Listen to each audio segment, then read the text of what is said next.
All right, we will go through some of the examples that we couldn't get to in our class yesterday for oscillation. So first, here's this clicker question that is talking about a particle undergoing simple harmonic motion, shown on the right.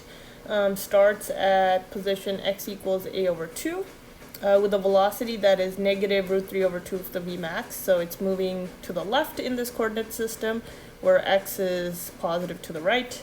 At t equals 0. Match this motion of the particle with one of the position versus time graphs. So we know at time 0 the velocity is negative. So if we take a look at the t equals 0 location, and we also know that it's starting at position a over 2. So at time 0, this is at a over 2. At time 0, this case here, we're actually at minus a, so cannot be a possible answer. So we'll eliminate b. And then this final graph is also at a over 2. Now taking a look at the velocity by looking at the slope of the tangent line at time 0, we see that in option A, the slope is positive, and option C, the slope is negative. And since we need the velocity to be negative to start off because it's moving to the left, we know the correct answer is C. Now there's an additional question here that's asking us to write the equation for the motion of the object shown. So we have our general form x of t is equal to a cosine omega t plus phi, and taking a look at the location where this would line up on our, so basically we're mapping the motion of this particle here by taking a look at the x component of this particle that moves in a circle, because the x component of this particle moving in a circle is essentially a cosine of whatever this angle is. And at time 0, t0, our angle is whatever the phase angle is. So using the same notation phi naught, so this particle, when it's moving to the left, is at the top of the circle, moving up and to the left, and the angle here is a positive angle. And in this case, we need an angle whose cosine is actually going to give us this root 3 over 2 factor. So you can take the inverse cosine of root 3 over 2, and you'll notice that you get pi over 3 for that angle. So the function that describes the position is a cosine omega t plus pi over 3. And again, the reason why it's plus pi over 3 is a positive phase angle here represents a particle moving up and to the left, which then represents the x component moving to the left with a negative velocity. All right.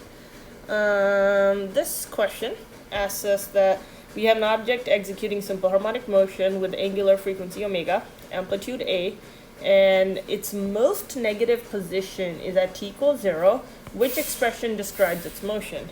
So most negative just means that we're at the negative amplitude. So at x, the position x at time t equals 0 is negative a. So let's take a look at which one of these functions is going to give us that output. So when we plug in t equals 0 into the first equation, we get a sine of pi over 2. In the second equation, we just get a sine of 0. In this equation, we get a sine of pi. Here we get a cosine of 0. And here we get a cosine of pi. Note, all I've done is replace the t with 0 in each of these to evaluate what's happening at time 0. Reminding ourselves of the unit circle quickly, we remember that sine is 0 at 0 or pi. Cosine is 1 or minus 1 at 0 or pi. And then at pi over 2, sine is 1 and cosine is 0. So for the very first one, this is just a because sine of pi over 2 is 1. Sine of 0 is 0, so this goes to 0. Sine of pi is 0, so that also goes to 0.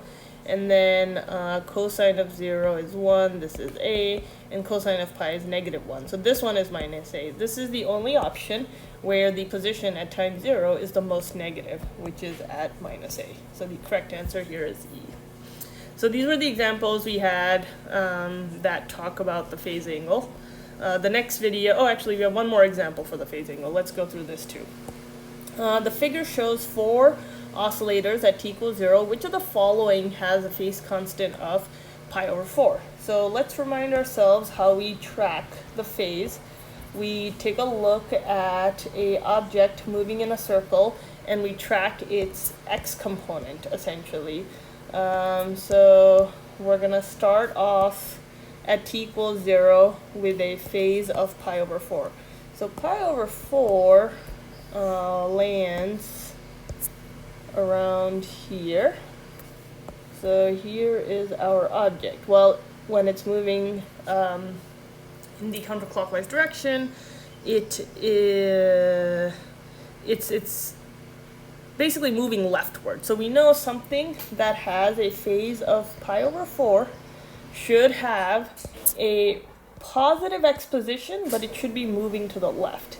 That means when we go take a look at these options, we need to be in a positive x position. So A is not possible, B is not possible, because both of their starting initial positions are negative. And we see the x component here is positive. So these are our 2 possible options. And then this particle at pi over 4 is moving up and to the left, so the motion should be leftward. And the only possible option that shows that is D. Now if the phase here were negative pi over 4, that means, so that's not the case, but if it were negative pi over 4, the particle would be here moving up and to the right. That would align with option C in that case. Okay. So that's the end of the phase examples. The next video will cover the other examples we skipped in class.